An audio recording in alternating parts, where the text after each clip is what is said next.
주시는 하나님 말씀 봉독합니다. 오늘 우리 계시는 하나님 말씀 마태복음 7장 7절 8절 말씀 다 찾으시기를 바라겠습니다. 같이 봉독합니다. 구하라 그리하면 너희에게 주실 것이요 찾으라 그리하면 찾아낼 것이요 문을 두드리라 그리하면 너희에게 열릴 것이니 구하는 이마다 받을 것이요 찾는 이가 찾아낼 것이요 두드리는 이에게는 열릴 것이니라. 아멘. 말씀을 듣는 시간입니다. 지난주에 이어서 어떻게 한 해를 살까라는 주제를 가지고 말씀을 듣겠습니다. 오늘은 가정을 기도처로 만듭시다 라는 제목으로 은혜 받기를 원합니다. 지난주에 우리가 우리 마음을 예수님의 마음인 겸손으로 채우자 이렇게 말씀을 들었습니다. 우리가 새해 한번 생각을 고쳐먹는데 겸손한 마음으로 한번 살아보자. 금년 한 해를 그렇게 말씀을 들었습니다. 그런데 겸손한 마음으로 산다고 하는 것은 하나님 앞에서 겸손한 것을 말하는 거예요. 우리가 사람들한테 네네 하고 이렇게 굽신거리는 것이 겸손이 아니고 그것만이 겸손이 아니고 하나님 앞에서 겸손한 건데 하나님 앞에 겸손하다고 하는 것은 하나님의 뜻과 계획과 섭리에 우리가 수긍을 하는 거예요. 그것을 받아들이는 거예요. 하나님의 뜻이면 제가 받겠습니다. 하나님께서 원하시면 제가 순종하겠습니다. 이런 마음으로 하나님 말씀 앞에 서는 이것이 바로 겸손이다라고 말씀을 드렸습니다. 그래서 겸손하려면 하나님 앞에 나가야 하는 거죠. 나가야 되는데 하나님 앞에 나가 제일 먼저 할 것이 뭐냐? 기도예요. 기도. 그래서 오늘은 우리가 하나님께 구하는 것을 제일 먼저 해야 되는데 그것을 어디서 해야 되느냐? 그것은 바로 가정입니다. 여러분 가정에서 제일 먼저 하나님 앞에 해야 할 일이 기도예요. 기도. 그래서 가정에서 하나님께 기도하러 나가자는 것이죠. 가정은 교회인 성도의 가장 기본적인 모임이다라고 했습니다. 최소 단위다라고 했어요. 그래서 가정이 모임으로서의 교회라고 말할 수가 있어요. 그래서 이 가정에서 성도가 가장 쉽게 적용할 수 있는 것 중에 하나가 기도 생활입니다. 기도 생활. 오늘 말씀은 예수님의 산상수훈 속에 포함되어 있는 거예요. 그래서 팔복으로 시작하는 하나님의 백성들의 삶의 원리에 대해서 설교하시면서 여기 기도가 들어가 있어요. 그래서 이 기도는 하나님의 백성, 천국 백성으로 사는 하나님의 백성들이 살면서 해야 하는 당연한 모습이 기도라고 예수님께서 지금 여기서 우리한테 소개하고 있는 것이에요. 그래서 하나님께 기도하는 삶을 사는 것은 하나님의 백성으로서 당연한 것이다. 그리고 마땅한 것이다 라고 말씀하고 있어요. 그래서 오늘 말씀은 기도에 대해서 말씀하면서 기도를 3번 반복하고 있어요. 기도하라는 이 말씀을 3번 반복하고 있어요. 7절 말씀 다시 한번 읽어보겠습니다. 7절 말씀. 구하라 그리하면 너희에게 주실 것이요 찾으라 그리하면 찾아낼 것이요 문을 두드리라 그리하면 너희에게 열릴 것이니 라고 했죠. 여기서 구하라 찾으라 두드리라 이 말은 다 같이 기도하라는 단어와 동의어예요. 그래서 같은 뜻인데 3번 반복하고 있죠. 3번 반복하는 데는 의미가 있어요. 첫째는 기도하라는 말씀을 최고로 강조하는 거죠. 하나님의 나라, 하나님 나라의 백성들에게 최고 강조하는 것이 뭐냐? 기도하는 거예요. 기도하라. 기도해야 한다는 말로 상대가 듣도록 강조하고자 3번을 반복해서 단어를 바꿔가면서 말씀을 하고 있는 거예요. 하나님 나라의 백성이 일상생활에서 기도하는 것은 너무나도 당연한 것임을 보여주는 것입니다. 사랑하는 성도님들, 기도를 교회에서만 하려고 하지 말아야 합니다. 기도는 가정에서부터 시작하는 것입니다. 우리의 삶이 가정 중심으로 돌아가고 있지 않습니까? 그렇죠? 그런데 가정에서 기도하지 않고 교회에서만 기도해야겠다라고 생각하면 기도를 가끔씩 해야겠다는 생각과 마찬가지입니다. 교회를 매일 나오는 것도 아니기 때문이죠. 만약에 매일 교회를 나온다 그러면 교회에서 기도하지라고 생각할 수 있지만 우리는 생활을 가정 중심으로 하고 있잖아요. 그래서 가정에서 기도해야겠다 생각해야 기도 생활을 잘 할 수가 있습니다. 교회에서 사는 직분자도 여러분 심지어 저도 집을 가잖아요. 집에 가잖아요. 그러면 교회에서만 하루 종일 있는 것이 아니고 집에 가야 되잖아요. 그러면 그 집에서도 기도해야 된다고 생각하는 것이지요. 그래서 가정도 기도의 장소가 되어야 한다는 거예요. 그래서 가정에서 기도하려면 그러면 어떻게 해야 됩니까? 제가 몇 가지 원리를 말씀을 드리려고 합니다. 먼저 첫째는 가정이 기도처라는 생각을 해야 해요. 가정은 기도하는 장소야. 내가 가정에서 기도하는 삶을 살아야 돼. 가정은 나의 기도처야. 이런 생각을 여러분 먼저 하셔야 합니다. 기도하는 장소라고 생각해야 가정에서 기도할 수가 있어요. 우리가 가정에서 기도하지 못하는 이유 중에 하나가 가정을 기도처라고 생각하지 못하는 데서 오는 것입니다. 그래야 무슨 일이 있을 때 바로 기도할 수 있습니다. 무슨 일이 생겼는데 집에서 기도한다는 생각을 못하면 기도를 교회 가서 해야 되는데 내가 교회 가야지 하는데 교회 갈 시간이 없는 거예요. 그러면 기도 못 하잖아요. 그 기도를 미루게 되잖아요. 그러면 기도가 미루다 보면은 기도를 못 하게 되고 또 생활에 그 문제에 휩싸이다 보면은 기도할 시간이 전혀 없는 것이에요. 그런데 가정에서 기도해야겠다. 가정을 기도처다 생각하면은 집에 가면 빨리 기도할 수가 있어요. 그 생각을 가지고 있으면. 다니엘 우리가 잘 알죠? 다니엘은 대제국 바벨론과 페르시아의 총리를 하는 공무원이었어요. 얼마나 바쁘겠어요. 그런데 다니엘은 집에서 기도했어요. 집을 기도처로 삼은 거예요. 그래서 우리가 다니엘서 읽으면 집에서 기도한 다니엘의 모습이 쭉 나와요. 다니엘은 생각 속에 집은 기도처다라고 생각을 했던 것입니다. 둘째로 기도하는 장소를 하나 만들어 놓으세요. 집에서 기도하는 장소를 하나 만들어 놓으세요. 구별해서 놓으세요. 방이 몇 개 있으면 한 방을 저기는 내가 기도하는 방이다 라고 생각을 하세요. 그런데 방이 부족하신 분은 방이 없다, 원룸이다, 또 식구들이 다 자리 잡고 있어서 내가 기도할 수 있는 방은 따로 없다라고 생각하면은 한 장소를 기도하는 곳으로 딱 딱 정해놓으세요. 예를 들어서 식탁이죠. 식탁 의자 중에서도 보통 4개 있잖아요. 4개나 2개 이렇게 있잖아요. 그 의자 중에서도 1번과 2번 있으면 1번을 내가 기도하는 의자로 삼을 거야. 이렇게 생각을 하세요. 그러면 내가 기도할 때, 집에서 기도할 때 그 1번 의자에 앉잖아요. 그리고 또 기도하는 방으로 들어가잖아요. 그러면 마음부터가 기도할 마음을 가지게 되는 거예요. 왜냐하면 기도하는 장소에 내가 들어가니까. 우리가 보통 교회에 오면은 예배를 드려야겠다 이 마음을 갖잖아요. 왜요?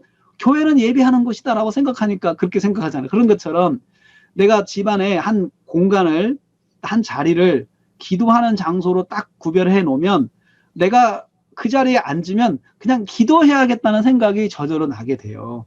그래서 기도하는 자리에 앉아서 기도를 하세요. 기도하는 방으로 들어가서 기도를 하세요. 그러면 기도를 할 수가 있습니다. 다니엘은 자기 집의 창문 앞을 기도 자리를 정했어요. 그래서 예루살렘을 향하는 창문을 열어놓고 그 창문 앞에서 기도를 했어요. 그러니까 다니엘은 집안의 공간 중에서 창문 앞이라는 공간을 딱 기도하는 자리를 정해놓고 거기다가 방석도 놓고 거기다가 책상도 하나 놓고 그렇게 해가지고 기도하려고 기도를 했던 사람입니다. 이 창문이 예루살렘을 향한 창문인데 항상 예루살렘을 생각하면서 예루살렘을 위해서 기도할 때 그렇게 했어요. 여러분, 그래서 어떤 분들은 교회를 향해서 방향을 잡아놓고 여기 앉아서 기도한다라는 분들도 많이 있습니다. 그래서 우리 교회에 있는 자리 방향을 향해 놓고 내가 기도하면서 내가 교회와 함께 기도한다라는 마음을 가지고 그렇게 기도할 수도 있죠. 셋째는 기도하는 자리가 기도의 자리로 자리 잡도록 사용을 하셔야 됩니다. 이렇게 정해놓고 사용하지 않으면 아무 의미가 없잖아요. 자주 사용하면 어떻게 돼요? 자주 사용하면 습관이 돼요. 그래서 그 자리가 기도하는 자리라고 자꾸 사용을 하게 되면 그 자리에서 기도하면 그 자리가 구별이 되게 돼요. 그리고 나도 모르게 그 자리에 앉으면 여기 기도하는 자리지, 기도해야 되겠다. 내가 오늘 여기 앉았으니까 앉은 김에 기도를 해야 되겠다. 내가 이 방에 들어왔으니까 들어온 김에 기도를 해야 되겠다. 이런 생각을 할 수가 있습니다. 기도의 자리에 의도적으로 앉아있는 훈련을 해야 돼요. 내가 기도의 자리에 의도적으로 앉아 있어야 돼요. 그래서 기도하는 자리에 기도하러 앉아서 거기서 시간을 딱 채우는 거 있잖아요. 그게 필요해요. 그래서 여러분도 아마 있을 거예요. 그 자리에 앉아서 큐티를 한다든지 그 자리에 앉아서 뭘 한다든지 이렇게 그 습관을 가지면 그 자리에 앉으면 그게 잘 됩니다. 잘 됩니다. 다니엘은 창문 앞 기도처를 매일 정기적으로 사용해서 그 자리가 기도하는 자리로 고정이 됐어요. 그래서 성경에 소개하기를 기도하는데 창문 앞에서 기도했다 이렇게 딱 소개해요. 창문 앞이 장소라고, 그래서 다니엘에게 고정된 장소, 습관된 장소라고 그렇게 소개를 하고 있습니다. 넷째, 시간을 정해놓고 기도하세요. 새벽, 아침, 오후, 저녁 등 정기적인 시간을 가져야 합니다. 단 몇 분이라도 기도하는 시간을 가져야 해요. 제가 권합니다. 5분부터 시작하세요. 5분. 매일 아침 5분. 몇 시에 5분간 기도한다. 이렇게 계획하고 시간마다 기도하세요. 기도가 쌓이면 기도 시간이 늘어나기 시작해요. 기도 시간을 조금씩 늘려가시는 거예요. 욕심을 부리고 많이 기도하려 하면 실패합니다. 다니엘은 하루에 3번 기도했다 했어요. 이 시간은 무슨 일이 있어도 지켰어요. 무슨 일이 있어도. 자기가 3번 기도하려고 하면 그 시간을 꼭 지켰던 거예요. 어떻게 지켰는지 모르겠어요. 공무에 바쁜 사람이 어떻게 그 시간을 지켰는지 모르겠어요. 저는 출근하면은 출근 시간에서도 저는 그 자기가 점심시간에 짬을 내서 기도했을 거다 생각을 해요. 점심을 빨리 먹고 내가 잠깐 여기서 기도해야지 하고 그 시간을 갖고 하나님과 교제했던 것을 충분히 상상할 수가 있습니다. 이 시간은 무슨 일이 있어도 지켜야 해요. 중요한 것도 기도 시간을 지키는 것입니다. 또 사탄이 지키지 못하도록 기도 시간을 방해한다는 거 알아야 돼요. 그 시간 지키지 못하도록 그 시간 되면 이상하게 전화가 온다든지 통화를 한다든지 그렇게 오는데, 기도 시간이 딱 되면 이게 약속 시간이니까 선약이잖아요. 선약하는 시간은 전화기를 꺼놓고 그 5분 동안에 기도할 수 있도록 하는 거죠. 방해를 이길 수 있는 지혜가 필요합니다. 다섯째로, 기도해야 할 일이 있을 때마다 그 자리에 앉아야 돼요. 그 자리에 앉아서 기도하는 습관을 들여야 돼요. 내가 기도하는 자리를 만들어 놓고 자꾸 다른 데 가서 기도하려고 하지 말고 그 자리를 딱 정해 놓으세요. 그 자리를 정해 놓으면 기도해야 될 때 그 자리에 앉으세요. 그 자리에 앉으세요. 그러면 그 자리에서 기도할 때 그 바로 기도가 시작될 수 있어요. 그리고 위급한 일이 있을 때 기도의 자리에 앉아서 기도하세요. 기도가 훨씬 쉽게 진행돼요. 처음에 여러분 기도 앉으면은 기도 시작하기가 힘들잖아요. 무슨 말부터 해야 될지 모르겠고. 그런데 자꾸 하다 보면은 이제 그게 습관이 되고, 그리고 기도의 자리에 잠깐 하다 보면은 그 자리가 길이 나요. 그래서 그 자리에서 기도가 술술 나오는 그런 경험을 하게 될 것입니다. 다니엘은 자기를 죽일 계획을 사람들이 세우고 있을 때 집에 가서 기도했어요. 기도처에 가가지고 기도한 거예요. 자기가 막을 수가 없잖아요. 이것은 왕이 다 결제한 사실인데, 결제한 것들이기 때문에 자기 힘으로 감당할 수가 없는 거예요. 그 위급한 상황이잖아요. 그때 다니엘이 집에 가서 기도했다 성경이 말씀하고 있어요. 여러분도 기도처를 만들어 가지고 무슨 위급한 일이 있을 때, 기도 시간 외에 급한 일이 있을 때 그 자리에 앉아서 기도하는 습관을 가지십시오. 그러면 기도 생활을 승리할 수 있을 것입니다. 사랑하는 성도님들, 가정은 가장 기본적인 교회입니다. 작은 교회입니다. 이 교회에서 가장 제일 중요한 것은 기도하는 일을 정착시키는 것입니다. 여러분의 가정이 기도하는 일에, 기도하는 그 공간으로 정착이 돼야 우리가 주중의 믿음 생활을 승리할 수가 있습니다. 예수님께서 말씀하셨어요. 내 집은 만민이 기도하는 집이다 라고 말씀하셨어요. 마가복음 11장 17절에 이렇게 말씀하셨죠. 내 집은 교회죠. 성전이죠. 여러분, 여러분의 가정, 작은 성전, 작은 교회인 가정이 어떤 곳이냐면 기도하는 집이래요. 예수님께서. 그래서 가정에서 기도하세요. 먼저 기도하세요. 또 자녀들과 손잡고 기도하세요. 그 기도의 자리에 자녀들을 앉게 해서 그 자리에서 기도할 수 있도록 안수기도도 해주세요. 해주세요.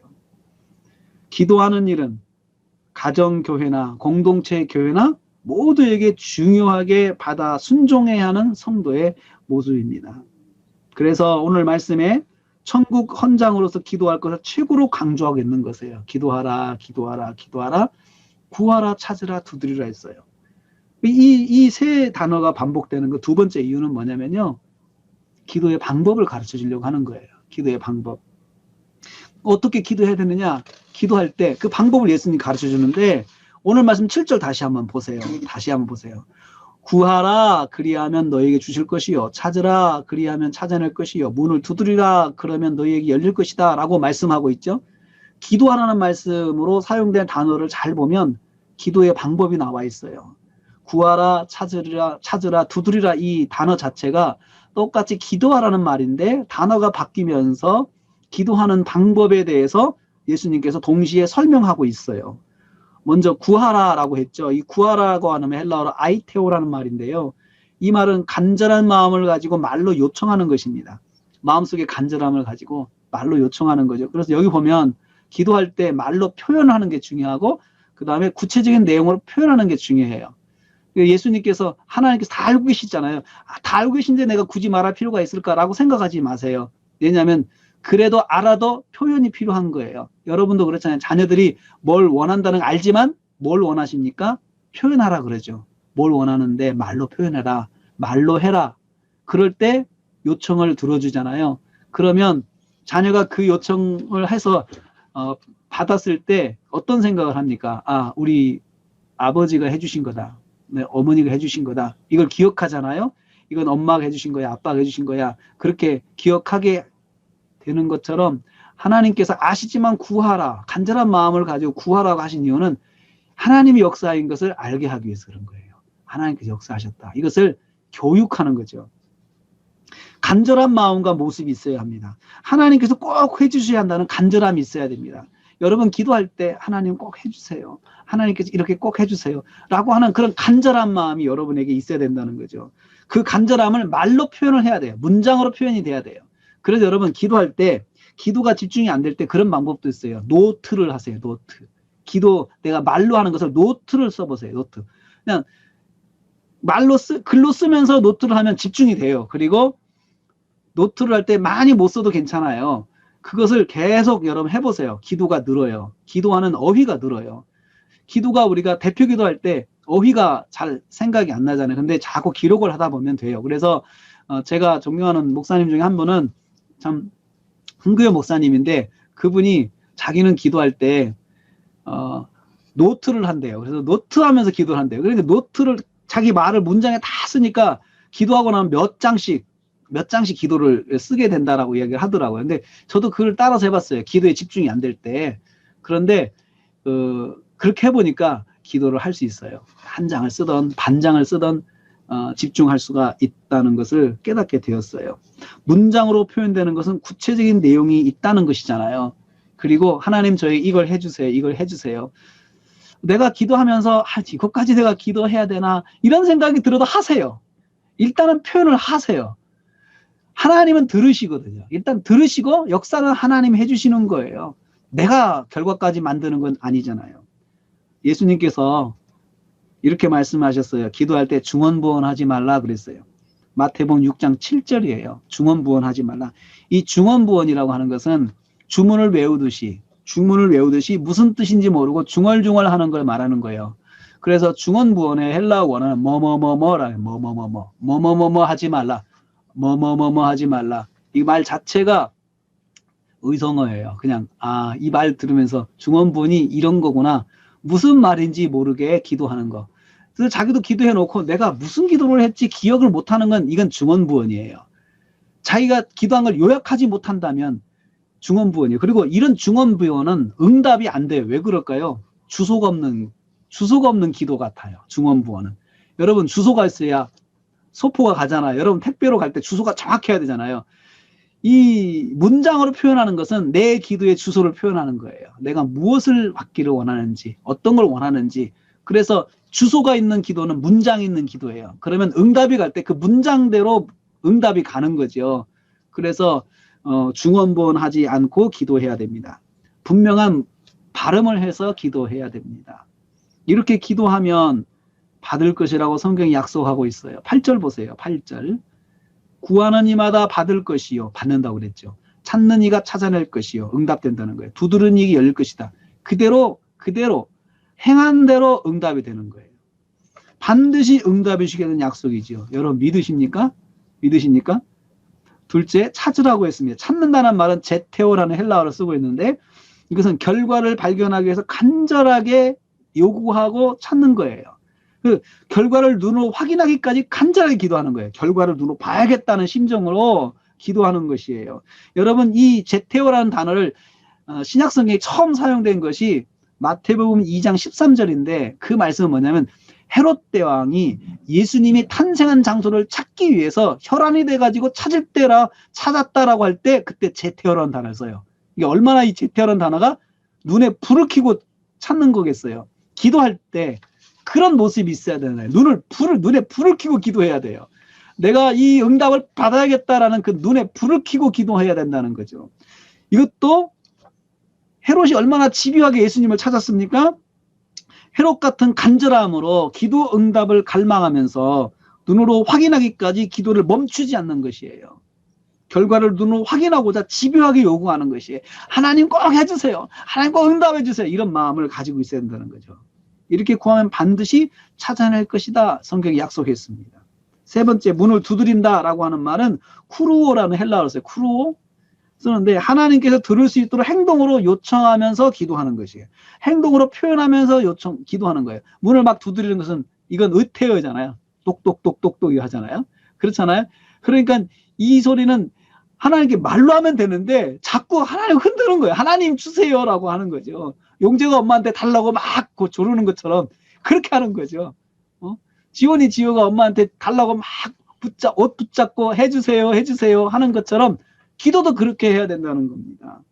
단순히 말로 그치는 것이 아니고 더 다급하게 기도하는 것입니다. 이 말 속에는 기도하는 자의 행동과 모습이 보입니다. 말로 하지 않고 행동으로 문을 두드리는 거죠. 문을 두드린다는 말은 무슨 뜻이에요? 하나님께서 들을 수 있도록 신호를 보내는 거예요. 그런데 여러분, 하나님이 아시고 다 아시는데 뭘 굳이 두드려야 돼요?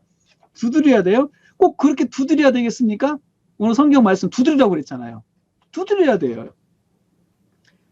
하나님께서 아셔도 기도하는 자가 문을 두드리듯 구체적으로 행동으로 움직이면서 기도해야 된다는 거예요. 큰 목소리로 하나님 응답해 주세요. 이게 두드리는 거예요. 하나님 하고 부르는 거죠. 큰 목소리로.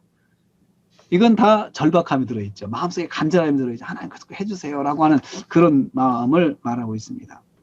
두드려야 한다는 방법은 주님께서 가르쳐 주신 방법입니다.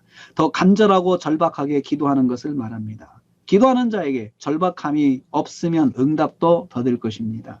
사랑하는 성도님들, 가정에서 기도하는 것도 교회에서 기도하는 것과 다르지 않게 기도해야 합니다.